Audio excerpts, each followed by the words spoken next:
முதல் வாசகம். திருத்தூதர் பணி. அதிகாரம் 4, திருவசனங்கள் 1 முதல் 12 வரை. பேதுருவும் யோவானும் மக்களோடு பேசிக் கொண்டிருந்தனர். அப்போது குருக்களும் சதுசேயர்களும் கோவில் காவல் தலைவரும் அங்கு வந்தார்கள். அவர்கள் மக்களுக்கு கற்பிப்பதையும் இறந்தோர் இயேசுவின் மூலம் உயிர் தெழுவர் என்று அறிவித்ததையும் கண்டு எரிச்சலடைந்து அவர்களை கைது செய்தார்கள். ஏற்கனவே மாலையாகிவிட்டதால் மறுநாள் வரை காவலில் வைத்தார்கள்.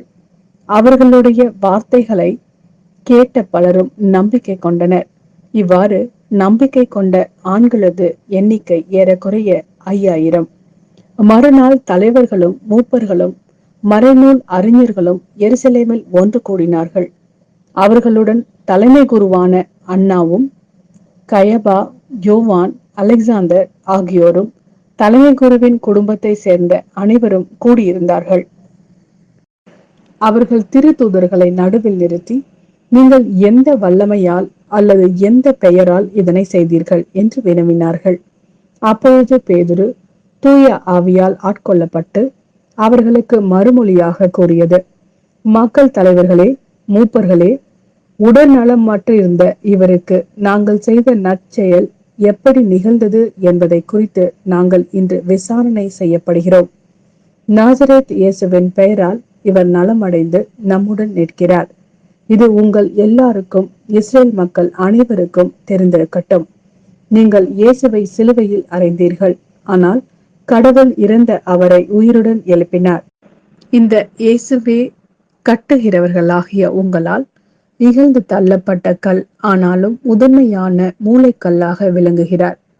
இவராலே அன்றி வேறு எவராலும் மீட்பு இல்லை. ஏனென்றால் நாம் மீட்பு பெறுமாறு வானத்தின் கீழ் மனிதரிடையே இவரது பெயரின்றி வேறு எந்த பெயரும் கொடுக்கப்படவில்லை. இது ஆண்டவரின் அருள்வாக்கு. இறைவா, உமக்கு நன்றி. யோவான் எழுதிய நற்செய்தி அதிகாரம் 21, திருவசனங்கள் 1 முதல் 14 வரை. பின்னர் இயேசு தம் சீடருக்கு திபேரிய கடல் அருகே மீண்டும் தோன்றினார். அவர் தோன்றியது இவ்வாறு: சீமோன் பேதுரு, தீதீம் எனப்படும் தோமா, கலிலேயாவில் உள்ள கானாவை சேர்ந்த நத்தனியேல், செபதேயுவின் மக்கள் ஆகியோரோடு இயேசுவின் சீடர்களுள் வேறு இருவரும் கூடியிருந்தனர். அப்போது சீமோன் பேதுரு அவர்களிடம், நான் மீன் பிடிக்க போகிறேன் என்றார். அவர்கள், நாங்களும் உம்மோடு வருகிறோம் என்று போய் படகில் ஏறினார்கள். அன்று இரவு அவர்களுக்கு மீன் ஒன்றும் கிடைக்கவில்லை. ஏற்கனவே விடியற்காலை ஆகியிருந்தது. இயேசு கரையில் நின்றார். ஆனால் அவர் இயேசு என்று சீடர்கள் அறிந்து கொள்ளவில்லை. இயேசு அவர்களிடம், பிள்ளைகளே, மீன் ஒன்றும் படவில்லையா என்று கேட்டார். அதற்கு அவர்கள் இல்லை என்றார்கள். அவர், படகின் வலப்பக்கத்தில் வலை வீசுங்கள், மீன் கிடைக்கும் என்று அவர்களிடம் கூறினார். அவர்களும் அவ்வாறே வீசினார்கள். மீன்கள் மிகுதியாய் அகப்பட்டதால் அவர்களால் வலையை இழுக்க முடியவில்லை.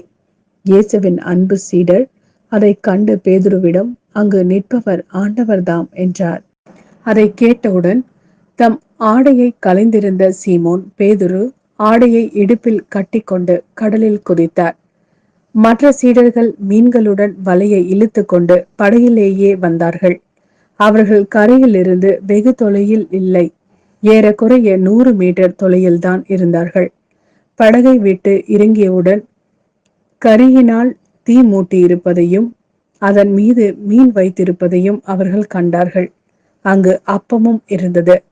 இயேசு அவர்களிடம், நீங்கள் இப்போது பிடித்தவற்றில் சில மீன்களை கொண்டு வாருங்கள் என்றார்.